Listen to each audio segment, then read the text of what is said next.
Hello, welcome to our channel, welcome to Amy's channel. आज मैं reading कर रही हूँ कि डज ही और she ever apologize whatever they did to you guys. तो मुझे ये देखना है कि आपका पर्सन, सबसे पहले तो यह है कि उसने रियलाइज किया है कि आपके साथ उसका बुरा व्यवहार था या बुरा उसका आपके साथ बिहेवियर था, और अगर था तो क्या वो अपोलोजाइज करना चाहते हैं या नहीं चाहते। मैं सिर्फ एक टैरो कार्ड यूज कर रही हूँ और ये जनरल रीडिंग है, ये पिक का कार्ड नहीं है। Star man tarot card use कर रही हूँ, बहुत खूबसूरत कार्ड है। और मैं फिर एंजल के मैसेजेस निकालूंगी। मैसेज फ्रॉम द मरमिट से, ठीक है। बहुत खूबसूरत कार्ड है, ये भी बहुत कलरफुल कार्ड है। तो चले देखते हैं, ज़्यादा देर नहीं करते हैं। आपको पता है वीडियो में ज़्यादा देर नहीं हो सकती है, तो चलो चलते हैं, देखते हैं कि आपका जो पर्सन है वो आपसे अपोलोजाइज करना चाहता है या नहीं चाहता है। और अगर उसको ये भी पता है कि उसने आपके साथ गलत किया है, तो क्या वो कोई इनिशिएट लेगा या नहीं लेगा। मेल फीमेल कोई भी हो सकता है। जो चीज़ रेजोनेट करे उसे लीजिएगा, जो चीज़ रेजोनेट ना करे आप उसको मत लीजिएगा। आपका सबसे पहले कार्ड आया है eight of pentacle, Taurus Virgo Capricorn. फिर आया king of swords, Gemini Libra Aquarius. फिर आया princess of swords, Gemini Libra Aquarius. दोनों कम नहीं है। Princess of wands, Aries Leo Sag. मुझे आपके यहाँ पे कार्ड देख के सबसे पहली जो चीज़ लग रही है वो ये लग रही है, आप दोनों ही कहीं ना कहीं इस रिश्ते में कुछ ना कुछ देना चाहते हैं। टू बी फ्रैंक, हो सकता है कि अभी ना देना चाहते हो आप लोग, लेकिन मुझे लगता है आप दोनों इस रिश्ते में कुछ ना कुछ देना चाहते हैं। द थिंग इज दैट, पहला कदम कौन बढ़ाएगा, आप बढ़ाएंगे या वो बढ़ाएंगे। जहां तक मुझे लगता है अपोलोजाइज का, मुझे लगता है कि उनको लगता है कि आपको अपोलोजाइज करनी चाहिए, आपको लगता है उन्हें अपोलोजाइज करनी चाहिए। दोनों चाहते हैं वर्कआउट होना, दोनों चाहते हैं स्टेप लेना, दोनों चाहते हैं इस रिश्ते में एटलीस्ट कोई ना कोई क्लोजर हो, कुछ हो। लेकिन दोनों के साथ यह है कि पहले कौन अपोलोजाइज करेगा। जैसे ये होता था ना कि पहले ज़माने में एक हमें बचपन में कहानी सुनाई गई थी कि रोज़ बिल्ली आ जाती थी और वो चूज़े खा जाती थी, जो बच्चे नहीं होते चिकन के छोटे वाले, तो वो खा जाती थी। तो सब फैसला करते हैं, ऐसा करते हैं बिल्ली के गले में घंटी बांध देते हैं। सबने कहा हाँ हाँ, जब बिल्ली आएगी हमें पता लग जाएगा। बाद में पता लगा कि बिल्ली के गले में घंटी कौन बांधेगा। ये सबसे बड़ा है। आप दोनों ही रिश्ता चाहते हैं, दोनों ही चाहते हैं कि कुछ ना कुछ हो, लेकिन आप दोनों अपनी अपनी जगह बैठे हुए हैं। आप लोग दोनों अपनी अपनी जगह चाहते हैं कि वो इनिशिएट लें, आप इनिशिएट लें। और मुझे लगता है आप दोनों बहुत ज़्यादा स्ट्रांगली इस चीज़ को फेस कर रहे हैं। क्योंकि आपका पर्सन जो है वो तो किंग ऑफ सोर्ड्स है, और फिर आपका है princess of swords. Princess of swords mean है पेज ऑफ सोर्ड्स, यानी कि आप लोगों के दरमियान जो है, यानी कि आप जो हैं, आपको पता है कि यहाँ पे आपके लिए बहुत स्ट्रगल है, लेकिन फिर भी आप चाहते हैं। पेज ऑफ सोर्स जो सबसे पहली चीज़ है, मुझे ये लगती है कि एक वैसे तो ये न्यू एनर्जी है, या तो आप लोग बहुत यंग है, या रिश्ता बहुत यंग था, या जो भी चीज़ थी। मुझे लगता है आप दोनों का रिश्ता बहुत यंग था और चल नहीं सका, या आप दोनों बहुत यंग एज में मिले थे। मुझे लगता है आपका पर्सन आपको स्पाई कर रहा है बहुत स्ट्रांगली नेट पे, बहुत ज़्यादा। और वो बहुत स्ट्रांगली आपको चेकआउट कर रहा है कि आप क्या कर रहे हैं, कहाँ जा रहे हैं, किससे मिल रहे हैं। और लेकिन मसला ये है कि उसको पता होने के बावजूद वो कोई स्टेप लेना नहीं चाहता है। फिर ये जैसा आया है प्रिंसेस ऑफ वंस। आप देखिए, पहले प्रिंसेस ऑफ सोर्ड्स आए, फिर प्रिंसेस ऑफ वंस आए। ये दोनों पेज ऑफ ये दोनों पेज हैं, ऑफर के कार्ड हैं आपके लिए। उनके पास ऑफर है, आपके लिए इमोशनली ऑफर है, आपके लिए लव है। लेकिन मसला ये है कि वो नहीं चाहते। मुझे लगता है कुछ लोग जो हैं वो कम्युनिकेशन चाहते हैं, आपका पर्सन कम्युनिकेशन चाहता है। और मुझे ये भी लगता है आपका पर्सन किसी ऐसी फील्ड में काम करता है जहाँ पे यूनिफॉर्म होता है, या आप ऐसी फील्ड में काम करते हैं जहाँ यूनिफॉर्म होता है। मुझे लगता है आपका पर्सन बहुत, या तो फिर बहुत ज़्यादा अपनी केयर करने वाला है अपने लुक की, लोगों की। तो मुझे लगता है कि आपका जो पर्सन है उसे मालूम है, good thing is that he knows कि उसने आपके साथ गलत किया है, उसका बैड एटीट्यूड था, चीटिंग थी, स्नीकीनेस था, जो भी था। लेकिन मसला यह है, अपोलोजाइज नहीं चाहता है। यानी वो चाहता है कि आप पहले स्टेप लें या वो स्टेप लें, तो आप उन्हें श्योरिटी दें कि आप उन्हें अपनी लाइफ में लाएंगे सेकंड चांस के तौर पे। फिर है प्रिंसेस ऑफ पेंटिकल। सारे आपके कार्ड जो हैं वो ऑफर से रिलेटेड है। Page of pentacle, Taurus, Virgo, Capricorn, 10 of cup, cancer, Scorpio, Pisces, 4 of cup, cancer, Scorpio, Pisces, moon. देखिए, मुझे लगता है आपका जो पर्सन है उसके साथ सबसे बड़ी जो प्रॉब्लम है वो यही है जो मैंने भी आपको बताया था। सबसे पहले उसके पास ऑफर है, लेकिन उसके पास कोई ऐसी ऑफर नहीं है कि आप उसको देख के एकदम उनको अपनी लाइफ में इन कर दें। क्योंकि मुझे लगता है आपका जो पर्सन है बहुत ज़्यादा कहते हैं ना कि उसके नेचर में है अपना सोचना, सेल्फिश होना। मुझे लगता है आपने उन्हें अपनी जिंदगी का हर चीज माना था, लेकिन उस पर्सन ने आपके साथ जो धोखा किया, जो कुछ किया, ही नोज और शी नोज वेरी वेल। मुझे लगता है कुछ लोगों के लिए कि आपके पर्सन ने आपको बहुत स्ट्रांगली शादी का कमिटमेंट भी दिया और वो कमिटमेंट से पहले भी भागे। मुझे कुछ लोगों के लिए बहुत स्ट्रांगली आया है। मुझे लगता है कि उन्हें मालूम है कि अगर वो आपको कोई ऑफर भी देंगे, आप छोटी ऑफर नहीं लेंगी, आपको बिग ऑफर चाहिए, क्योंकि आप 10 ऑफ कप हैं। आप किसी छोटी ऐसी ऑफर पे नहीं आएंगी कि आप कोई सीक्रेट रिलेशन बनाएं या सीक्रेटली आप उनकी लाइफ में रहें। मुझे ये लगता है कि आपके पर्सन ने अपने आप को आपके जाने के बाद कहते हैं ना एक लूजर फील किया है कि आपने मुझे लगता है कि वो ये समझ रहे थे कि शायद आप वापस आएंगी, इस रिश्ते को बचाने के लिए वापस आएंगी। आप खुद, मुझे लगता है कि आप लोगों ने बहुत अपनी लाइफ में अपोलोजाइज की है, कहते हैं ना आपने बहुत ज़्यादा उनसे अपोलॉजी मांगी है, माफ़ियाँ मांगी हैं। आपने हमेशा उन्हें एक आला, कहते हैं ना आला प्लेस पे बिठा के रखा था। लेकिन इस बार आपने अपने आप को बड़ा बाउंड किया कि मैं एक 10 ऑफ कप हूँ, मैं एक क्वीन ऑफ पेंटिकल हूँ, मैं ऐसी पर्सन नहीं हूँ कि तुम मुझे अपनी लाइफ से ऐसे निकाल दोगे। मुझे लगता है आपके जाने के बाद उन्हें एहसास हुआ है कि उन्होंने आपको स्ट्रांगली खो दिया है।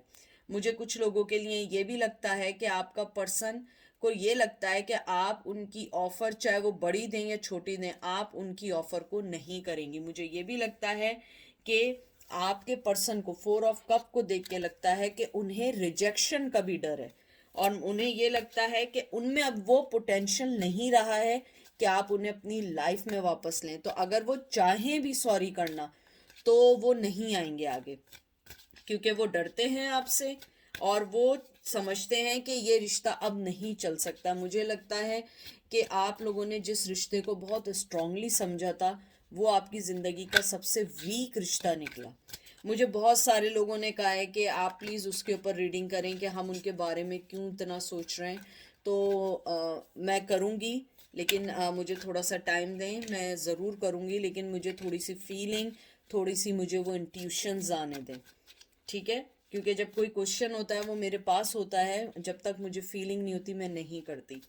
उसके अलावा मुझे ये भी लगता है कि आपका पर्सन को ये पता है कि आपको उन्होंने जो पास्ट हर्ट किए हैं वो इजी नहीं है उनको लाइफ में आप वापस लें।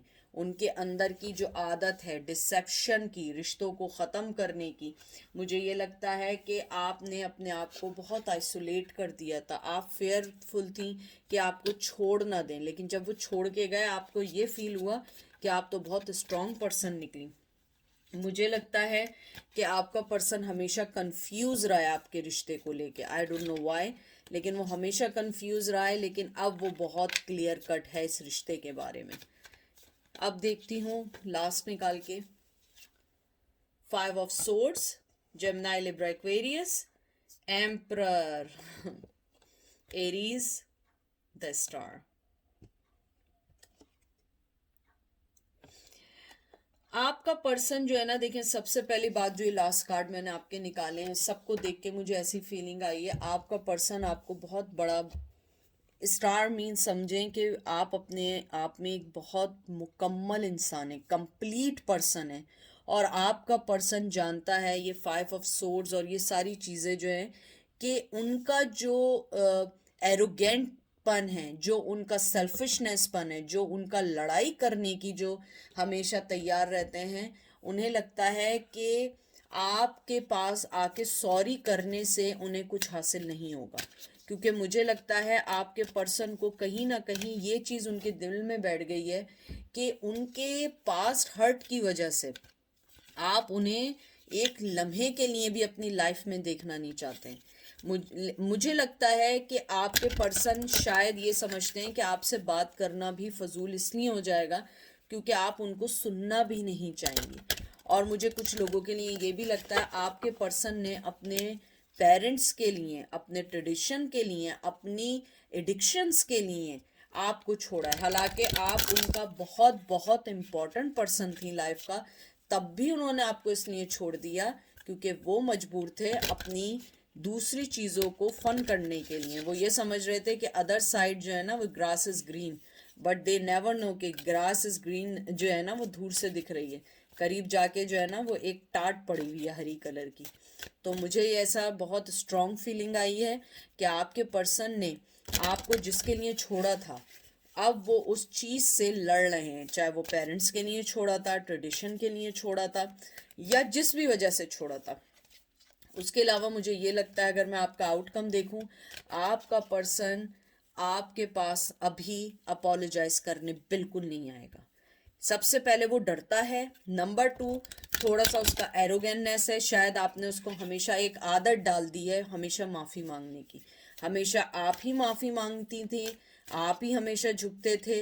अब वो चाहते हैं कि आप जैसे करती थी, और मुझे लगता है कि आपके इस एक्ट से दे आर रियली सरप्राइज्ड कि उन्होंने आपको, वो ये समझ रहे थे शायद आप उनसे भीख मांगेंगी इस चीज़ की कि नहीं नहीं नहीं अब तुम आ जाओ, लाइफ में आ जाओ, ये करो। लेकिन आपने ऐसा कुछ नहीं किया। आपने कहा तुम मुझे इक्वल गिव एंड टेक नहीं दोगे तो मैं भी तुम्हें अपनी लाइफ में आने नहीं दूंगी। मुझे लगता है वो आपको एक स्टार के तौर पे देखते हैं। शायद आप टैरो कार्ड रीडर हैं, या आप जो हैं कोई स्टार हैं, या आप कोई वेल नोन हैं, या आप फेमस हैं सोशल मीडिया पे, या आप कोई व्लॉगर हैं, या आपका कोई अपना अपना ज़ाती कोई चैनल है। कोई ना कोई चीज़ ऐसी है जो वो आपको स्पाई कर रहे हैं, और उन्हें पता है चाहे आपने किसी और नाम से ही क्यों ना बनाया हो। क्योंकि मुझे लगता है कि वो आपको एक एज ए स्टार लेते हैं। अगर आप इनमें से कुछ भी नहीं करते हैं तो आपकी पर्सनैलिटी एक काइंड ऑफ स्टार जैसी है। लोग आपकी पर्सनैलिटी में एकदम कहते हैं ना एकदम जंप ऑन हो जाते हैं, आपकी इतनी अच्छी पर्सनैलिटी है। अगर मैं इसका रिजल्ट देखूं, वो चाहते हुए भी अभी आपसे कोई ना माफ़ी मांगेंगे ना कुछ करेंगे, क्योंकि उनको ये लगता है कि आप उन्हें माफ़ नहीं करेंगी, और उन्हें डर लगता है कि कहीं आप उनसे दोबारा लड़ाई झगड़ा शुरू ना कर दें, और आप उन्हें अपनी लाइफ में आने ना दें जिस हिसाब से उन्होंने आपके साथ बुरा किया। अब देखते हैं एंजल आपको क्या मैसेज देते हैं। ठीक है, एंजल की सुनते हैं। सबसे पहले आपका कार्ड आया ट्रस्ट, देख लीजिए, दिख रहा है ट्रस्ट। फिर आया है आपका card ask for help, and then breaking free. बहुत खूबसूरत कार्ड है। मुझे ये सारे कार्ड्स देख के ये अंदाजा होता है एंजल आपको कहना चाहते हैं आप अपना ट्रस्ट जो आपने रखा हुआ है ना, आप उसको मत छोड़ें। अगर आपका दिल ये कहता है ना कि उस शख्स के पास नहीं जाना है, उस शख्स का इंतज़ार नहीं करना है, वो शख्स अगर आपके दिल में आ रहा है कि वो कभी आपको अपोलोजाइज नहीं करेगा, तो आप सही सोच रहे हैं। अगर आपका दिल कहता है हाँ वो आएगा, लेट आएगा, माफ़ी मांगेगा ज़रूर, तो आप सही सही सोच रहे हैं। एंजल आपको कहते हैं आप अपनी इंट्यूशंस पे, अपनी इंस्टिंक्ट्स पे बिलीव करें, अपने आप को ब्रेक फ्री करें, आस्क फॉर हेल्प, ऊपर वाले से दुआ करें।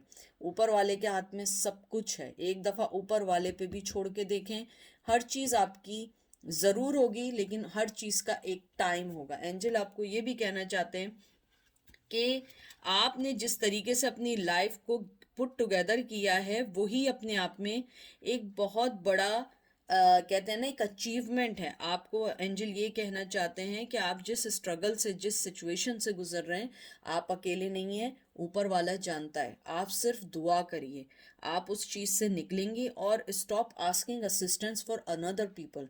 लोगों से मदद नहीं मांगे, लोगों से हेल्प नहीं मांगे, ऊपर वाले से मांगे। अपनी प्राइड को पहले रखें। ये एंजल का आप लोगों को बहुत स्ट्रांगली मैसेज है। अपनी प्राइड को ऊपर रखें, अपनी हर चीज़ से ऊपर अपनी प्राइड को रखें। किसी चैलेंज से नहीं डरें, किसी पर्सन से नहीं डरें, किसी चीज़ से नहीं डरें। इंसान आपको कुछ नहीं देगा, जो आपको ऊपर वाला देगा। आप सिर्फ एक दफ़ा अपने दिल से दुआ मांग के देखिए, आप देखिएगा आपकी हर चीज़ होती चली जाएगी। ऊपर वाला आपकी हर चीज़ को सही करेगा। ब्रेकिंग फ्री है कि आप ऑनेस्टली अपनी पहले सिचुएशंस देखिए, उन जंजीरों को तोड़ दें, उन सब चीज़ों को तोड़ के आगे निकल जाएं जो चीज़ें आपको उस पर्सन के साथ होल्ड की हुई हैं। क्योंकि अगर वो पर्सन माफ़ी मांगने नहीं आना चाह रहा है, वो जो है एक तरीके से एम्परर बना हुआ है, तो आप अपने आप को, आप अपनी चीज़ों को क्यों उसके इर्द गिर्द रखना चाहते हैं। तो एंजल आपको बहुत स्ट्रांगली ये मैसेज देना चाहते हैं। और ये आखिरी निकाला था, देखिए रिलैक्सेशन आया आपके लिए, देखें रिलैक्स हो जाएं। आप ये नहीं समझें कि वो आपके बगैर बहुत खुश हैं और वो बड़े मौजे कर रहे हैं, एंजॉय कर रहे हैं, ऐसा कुछ नहीं है। हर आदमी को दूसरे की लाइफ बहुत अच्छी लगती है। हर आदमी ये सोच रहा होता है यार इसकी लाइफ देखो कितनी अच्छी है। कहते हैं ना कि कब्र का हाल मुर्दा जानता है। तो मरने के बाद, ऊपर जाने के बाद ही पता लगता है कि होता क्या है। तो इसलिए अपने आप को ब्रेक फ्री करें, अपनी लाइफ में मूव ऑन हो और हर उस चीज़ को अपनी लाइफ से निकाल दें जो चीज़ आपको बाउंड करके रख रही है। मैं ये नहीं कह रही हूँ कि आप उस शख्स को भूल जाएं, हो सकता है वो शख्स आपके लिए बहुत अच्छा हो, लेकिन अगर वो शख्स या वो पर्सन या वो फीमेल या मेल या सेम जेंडर है, फिर भी वो आपके पास नहीं आना चाह रहा है, तो ज़रूर आप उसको थोड़ा सा टाइम दें, उसका ओन स्पेस दें। ओन स्पेस देने के बाद आपको पता लगेगा कि are they want to come और are they don't want to come. ठीक है, तो ये थी आज की रीडिंग। अपना बहुत बहुत सारा ख्याल रखिएगा। आई होप आपको रीडिंग पसंद आई होगी। दुआ में याद रखिएगा और एमी भी आपको दुआ में याद रखेगी। Take care, bye.